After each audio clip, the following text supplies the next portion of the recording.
Oke, bismillahirrahmanirrahim. Saya Ayu Azizah. Di sini akan menerangkan mengenai materi di pertemuan kelima untuk mata kuliah statistika deskriptif dan masih masuk materi di pertemuan kedua ya. Ini masih masuk materi pertemuan kedua di mata kuliah statistika D3 diploma. Oke, untuk materi kali ini video yang akan saya jelaskan adalah mengenai ukuran gejala pusat data yang belum dikelompokkan. Oke.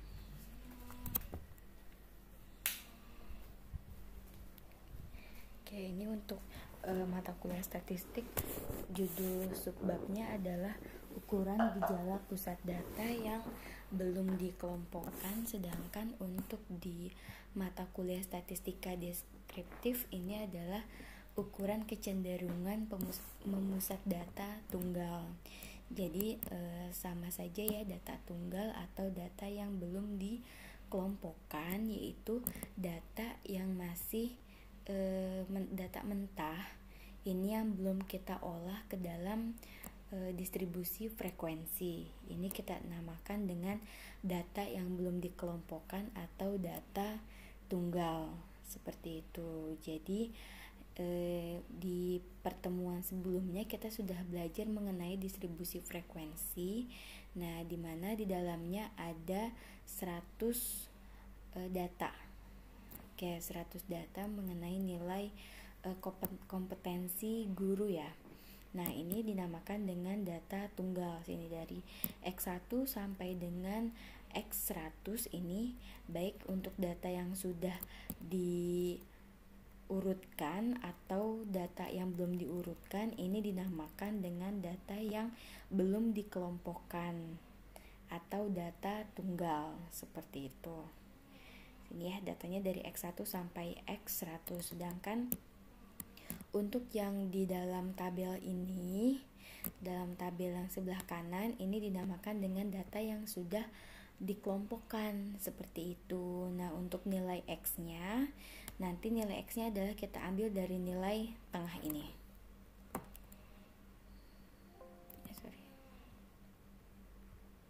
Ya, untuk nilai tengahnya nanti akan menjadi nilai X perwakilan dari nilai setiap kelompoknya, seperti itu. Sedangkan untuk data tunggal atau data yang belum dikelompokkan nanti adalah data yang ini, dari X1 sampai dengan X100 yang ini ya, seperti itu. Jadi untuk data sini, data tunggal, untuk pusat data adalah biasanya kita akan mengambil data dari nilai rata-rata. Nilai rata-rata nanti dibagi ada 4 macam, lalu ada nilai median. Nilai median itu adalah nilai tengah. Oke, nilai tengah nanti dibagi 2, ada untuk nilai tengah untuk data ganjil dan ada nilai tengah untuk data genap, seperti itu. Lalu ada modus itu adalah nilai yang sering muncul, itu untuk pusat data ya. Jadi pusat data itu terdiri dari nilai min atau nilai rata-rata, lalu ada nilai median atau nilai tengah, lalu modus, seperti itu. Tuh, 3 itu. Oke, kita langsung ke contoh perhitungannya. Di sini yang pertama ada nilai rata-rata hitung, adalah nilai yang mewakili sekelompok data. Jadi kalau saya mau tahu berapa sih nilai rata-rata untuk mata kuliah statistika di kelas A, seperti itu.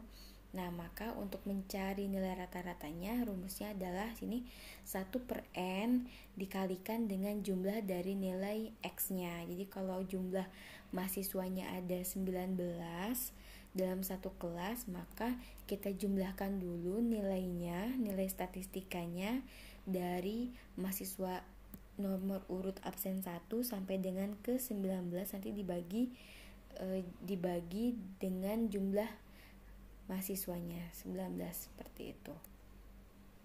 Oke, contoh soalnya seperti ini ya. Ini Rata-rata hitung, sini ada X1 50, X2 60, X3 40 sampai dengan X10 nya 85. Kita mau cari tahu nilai rata-ratanya, maka di sini 1/n berarti 1/10 dikali jumlah dari nilai X-nya. Berarti 50 ditambah 60 ditambah 40 sampai dengan 85. Oke, jumlah hasil keseluruhannya adalah 715 dibagi 10. Jadi hasilnya 71,5. Itu ya. Oke, sama dengan contoh soal yang ini. Ada 8 mahasiswa, nilainya 20, 80, 75 sampai 90. Nih rata-ratanya di sini dari 8 mahasiswa berarti 1/8 dikalikan dengan jumlah nilainya. Dapat hasilnya 505 dibagi 8, jadi 63,125. Oke, yang berikutnya di sini rata-rata ukur atau rata-rata geometri. Pengertiannya adalah sejumlah n nilai data adalah akar pangkat n dari hasil kali masing-masing nilai. Jadi nih, akar pangkat n dari hasil perkalian dari nilai x-nya. Contohnya di sini ada X1-nya 2, X2-nya 4, X3-nya 8. Maka rata-rata ukurnya adalah akar 3 dari perkalian 2 kali 4 kali 8. 2 kali 4, 8. 8 kali 8, 64. Akar pangkat 3-nya jadi 4. Seperti itu. 4 kali 4 kali 4. 4 kali 4, 16. 16 kali 4, 64. Atau kita bisa gunakan cara logaritma ya. Cara logaritma G sama dengan ini, kita jumlahkan dulu sigma dari log nilai X-nya, baru dibagi dengan nilai N, tapi nanti kita antilogkan. Seperti itu contohnya yang ada di sini. Ini ya. Nah, rata-rata ukur, tadi yang contoh di atasnya sudah. Yang bawah di sini kita pakai antilog. G sama dengan antilog kurung buka sini hasil logaritma dari X1-nya, sini 2, lalu sini log X2-nya 4 ditambah dengan log X3-nya 8. Oke, contohnya ya seperti ini. Kita hapus dulu semuanya.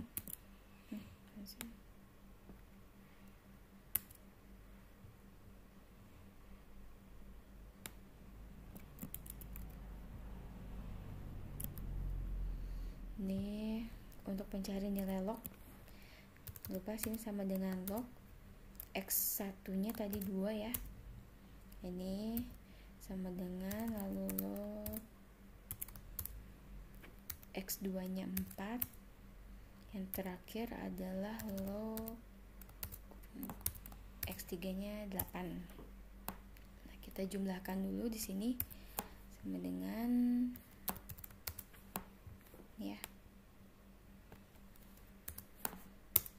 Oke, setelah dapat hasilnya kita bagi 3 sama dengan ini dibagi 3 ya.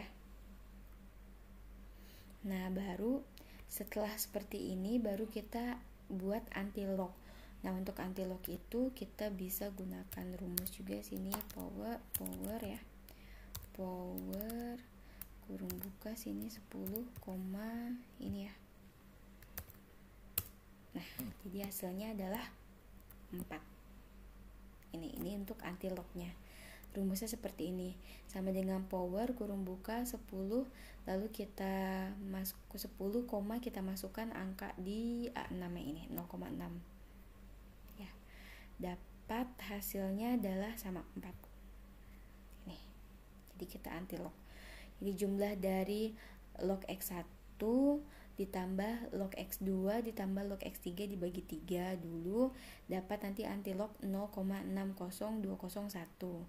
Nah, antilognya tadi kita pakai rumusnya sama dengan kurung buka power sama dengan power kurung buka 10, hasil dari ini 0,60201, dapat hasilnya 4.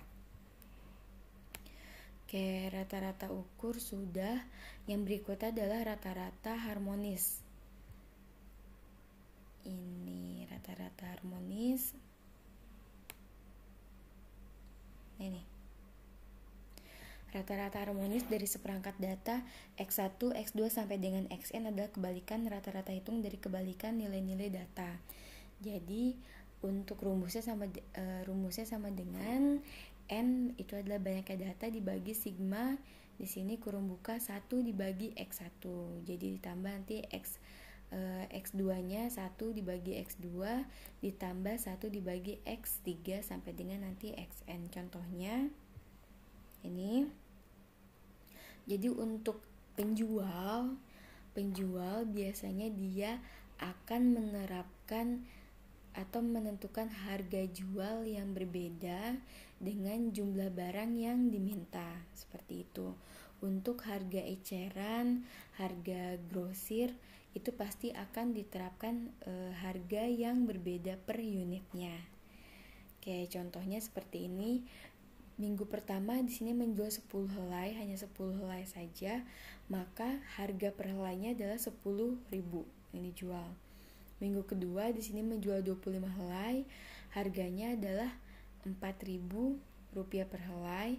Minggu ketiga menjualnya 20, lebih sedikit daripada minggu kedua, harganya jadi 5.000 rupiah per helai. Minggu keempat dapat menjual 40 helai kain, maka harganya di sini 2.500 karena lumayan tinggi peningkatan dari minggu ketiga. Seperti itu. Jadi mungkin sini ada yang membeli secara grosir 40 helai kain, dia menjualnya jadi bisa lebih murah, hanya 2.500. Maka untuk mencari nilai rata-ratanya adalah di sini N itu banyaknya data. Di sini karena ada 4 datanya, maka sini 4 dibagi dengan sigma 1 dibagi X1 ditambah 1 dibagi X2 dan seterusnya. Sini di 4 dibagi dengan 1 dibagi 10.000, ini harga 10.000 per helai, ditambah 1 per 4.000, ditambah 1 per 5.000 dan 1 per 2.500. Oke, diperoleh hasil di sini adalah 4.210,52. Jadi dengan data yang sudah diperoleh, kita dapat mengambil kesimpulan bahwa harga per helai yang dijual rata-rata itu hanya sebesar 4.210 rupiah. Seperti itu. Tuh rata-rata harmonis. Selanjutnya di sini ada rata-rata tertimbang. Rata-rata tertimbang atau isinya simbolnya adalah weight, itu berat ya. Diketahui contohnya di sini setiap nilai setiap mata kuliah di perkuliahan di perguruan tinggi itu pasti akan disandingkan dengan bobot SKS-nya, seperti itu. Jadi semakin banyak materinya, biasanya SKS-nya akan semakin besar pula nilainya. Nah, diketahui di sini ada ujian Agus untuk setiap pelajaran. Sini ada pelajaran bahasa Inggris, dapat nilainya 83. Lalu untuk matematika di sini X2 nilainya 86. Untuk mata kuliah statistika X3 sini nilainya 90. Lalu untuk nilai komputer X4 nilainya adalah 70. Nah, lalu untuk bobot SKS-nya setiap pelajaran di sini bahasa Inggris adalah 3 SKS, matematika di sini wedge kedua adalah 4 SKS, statistika sini wedge ketiga adalah 3 SKS dan komputer 2 SKS. Nah, rumusnya di sini adalah sigma WI dikali XI, berarti sigma W1 dikali X1. Jadi bobot SKS mata kuliah ke-1 dikalikan dengan nilainya mata kuliah pertama dibagi dengan nanti jumlah keseluruhan dari bobot SKS. Nanti kita baru bisa ambil hasil dari rata-rata tertimbangnya. Oke, di sini untuk bobot SKS yang pertama sini 3 SKS ya. W1-nya 3, ini 3 berarti kita kalikan dengan 83 ditambah 4 dikalikan dengan 86, ini ya W2-nya 4 kali 86. Lalu untuk bobot SKS mata kuliah ketiga, sini statistik 3 SKS dikalikan dengan 90 ditambah bobot SKS yang keempat, mata kuliah keempat, sini 2 dikali 70 dibagi dengan total keseluruhan SKS 3 tambah 4 tambah 3 tambah 2, hasilnya 12 ini. Jadi 1003 dibagi 12, jadi nilai rata-rata ketika sudah disandingkan dengan bobot nilai SKS jadi 83,58, seperti itu.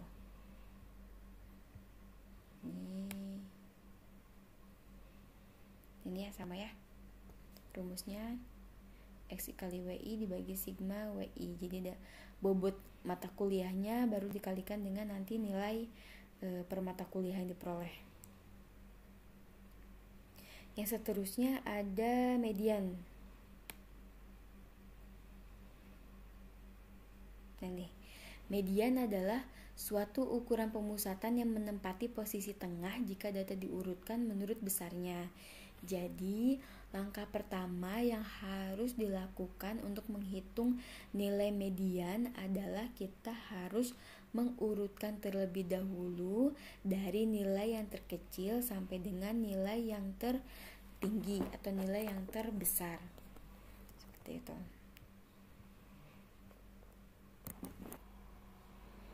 Nah, untuk memperoleh nilai median kita dibagi dua, yaitu ada data ganjil dan data genap. Oke, sini untuk yang ganjil rumusnya adalah N sama dengan 2K plus 1. Untuk mencari nilai mediannya ini XK plus 1 ya. Untuk data ganjil, nah ini kita lihat contoh yang di sini ya. Ganjil itu berarti sini contohnya adalah X-nya ada 7, X1-nya 20.000, X2-nya 45.000, X3-nya 50.000, X4 60.000, X5 75.000, X6 80.000, X7-nya 85.000. Tadi untuk rumusnya sama adalah N sama dengan 2K plus A. Sebentar. 2K plus 1 ya. Nih. 2K plus 1 ya. Ini bukan A tapi 1. Nih. Ini SK plus 1, N sama dengan 2K plus 1. Lalu kita cari nilai K-nya. K jadi di sini untuk N-nya rubah. N pindah posisi sini. Jadi K sama dengan N-1 dibagi 2. Seperti itu ya. Nilai K-nya N-1 dibagi 2. Kita rubah posisinya, sini 2K-nya 2K-nya di sebelah sini sama dengan awalnya 2K sama dengan N-1. Seperti itu. Karena kita ambil nilai K-nya aja, jadi N-1 dibagi 2. Ya. Oke, sini K-nya sama dengan N-nya berapa? N-nya di sini ada 7. Berarti 7 dikurangi 1. Ini ya, 7 dikurangi 1 dibagi 2. 7 kurangi 1, 6. 6 dibagi 2 sama dengan 3. Nah, untuk mencari nilai tengahnya, nilai median ini sama dengan XK, ini ya, XK plus 1. Oke, berarti X3 ini ya, K-nya 3 ditambah 1. Jadi nilai tengah itu ada di X4. Nilai X4 itu di sini adalah 60.000. Jadi untuk nilai tengah itu pasti ada 50% data sebelumnya dan 50% data setelahnya. Oke, ini nilai tengahnya di sini 60.000 X4. Nah, di sini ada 3 data di sebelum X4 dan ada 3 data setelah X4. Itu dinamakan dengan nilai tengah. Jadi kalau kita hanya ada 5 aja, 5 data ini, berarti nilai tengahnya itu otomatis adalah X3. Oke, 2 data sebelum dan 2 data setelah. Seperti itu. Ini untuk data yang ganjil. Nah, bagaimana untuk data yang genap? Kalau genap berarti misalkan di sini kita datanya ada 8. Ya, X1 sampai dengan X8. Oke, di sini X1-nya 20, X2 80, X3 75, ini belum berurutan ya sampai X8. Nah, maka tadi sudah diterangkan sebelumnya, datanya harus kita urutkan terlebih dahulu dari nilai yang terkecil sampai dengan nilai yang terbesar. Makanya ini diurutkan dulu dari X1 sampai dengan X8. Sudah diurutkan. Nah, untuk rumusnya di sini adalah ini, bisa lihat di slide-nya. Untuk N genap, N sama dengan 2K. Oke, N sama dengan 2K, maka K-nya itu adalah N dibagi 2. Nih ya, K-nya sama dengan N dibagi 2. Berarti 8 dibagi 2. 8 dibagi 2 sama dengan 4.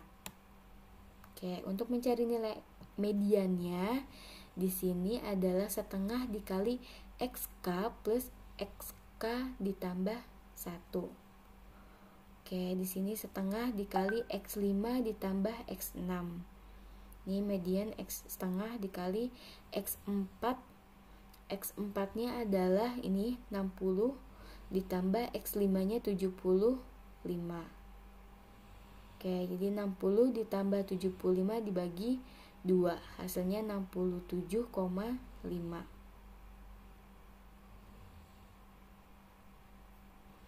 Oke. Ini ya, untuk mencari nilai median. Sudah. Selanjutnya untuk kuartil.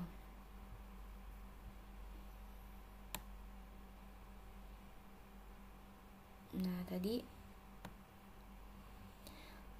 ini untuk sama ya, ada 8 mahasiswa. Ini nilainya, jangan lupa diurutkan terlebih dahulu. Ini data terurutnya dari nilai yang terkecil sampai dengan nilai yang terbesar. Lalu nilai mediannya tadi ada di antara X4 dan X5 ya. 3, 4. Ini ada di antara ini 75 tambah 75. Bisa juga dengan cara ini 75 ditambah 75 dibagi 2, hasilnya sama 75. Karena datanya sama ya, X4 dan X5 nya. Kok contoh yang di sini. Gitu, bisa tadi dengan perhitungan ini setengah dikali X3 ditambah bukan yang kuartil ya, ini bisa sama ya, setengah dikalikan dengan X4 ditambah X5 nya, atau bisa langsung ditambah lalu dibagi 2. Yang ini tambah langsung bagi 2, nilai mediannya sama 75. Lalu modus itu adalah nilai yang paling sering muncul dari serangkaian data atau yang mempunyai frekuensi yang paling tinggi. Nah, kalau sini nilai mahasiswa, sini statistika ada 8. Contoh datanya ini, maka nilai modusnya adalah 75. Karena nilai 75 itu muncul sebanyak 2 kali dalam serangkaian data yang ini. Ini modus. Lalu yang berikutnya fraktil. Nah, fraktil dibagi 3, ada kuartil. Kuartil itu membagi data menjadi 4 bagian yang sama. Jadi masing-masing itu hanya mendapat 25% bagiannya. Untuk yang desil ini membagi data menjadi 10 bagian yang sama. Berarti masing-masing nanti bagiannya adalah 10%. Untuk yang persentil ini membagi data menjadi 100 bagian yang sama. Berarti hanya terbagi menjadi 1% perbagiannya. Ini untuk kuartil. Nih, kuartil ada fraktil membagi seperangkat data menjadi 4 bagian yang sama. Sini untuk kuartil rumusnya adalah, jadi untuk kuartil bisa kita hitung kuartil 1, 2, 3. Kita pakai ini aja ya. Lihat rumusnya. Ini ya. Nah, nilai yang jadi sini kuartil I-nya ini bisa kuartil 1, 2, atau 3.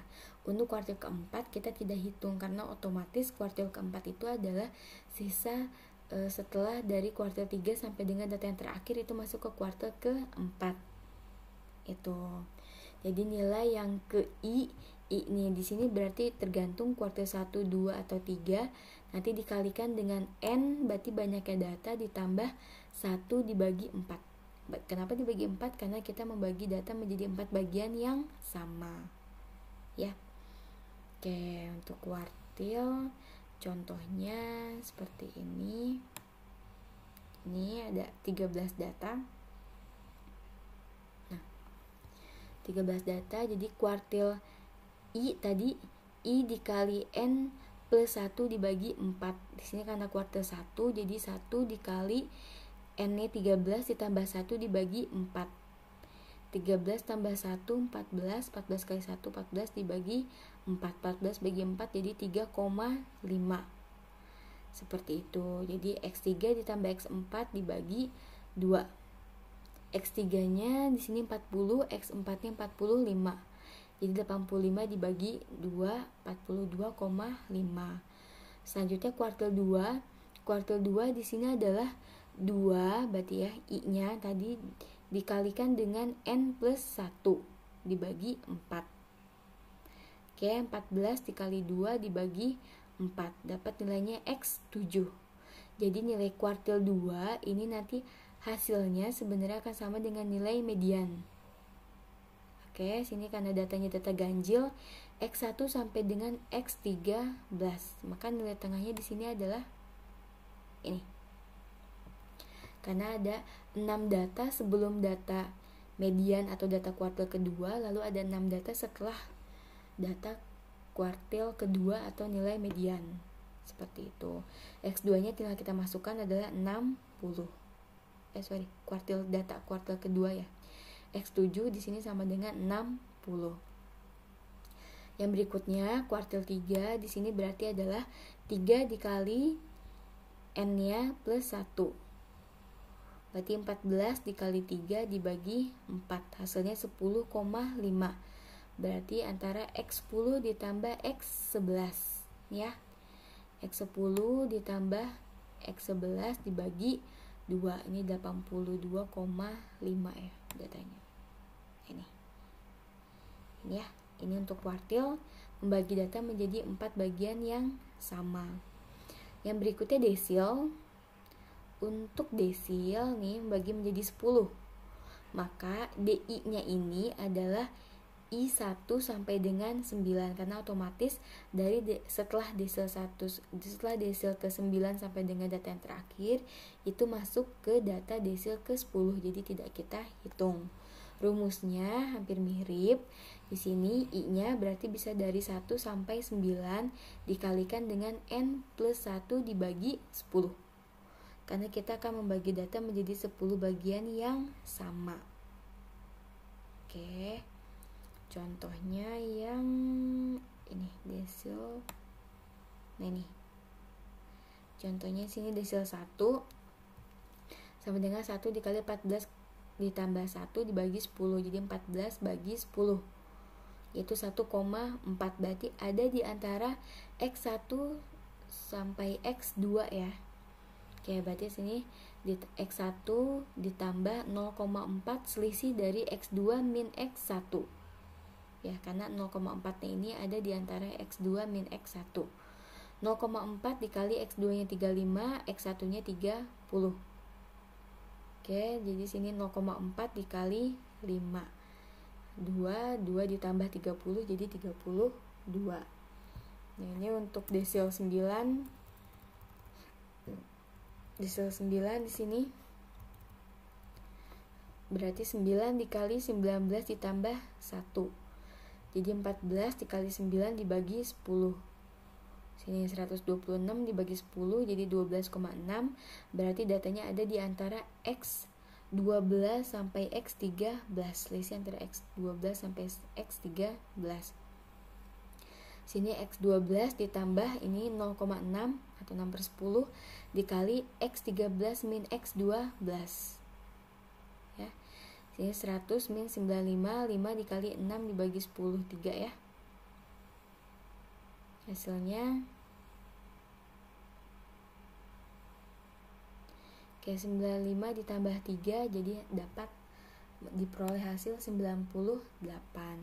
Begitupun nanti dengan perhitungan yang persentil ini, membagi data menjadi 100.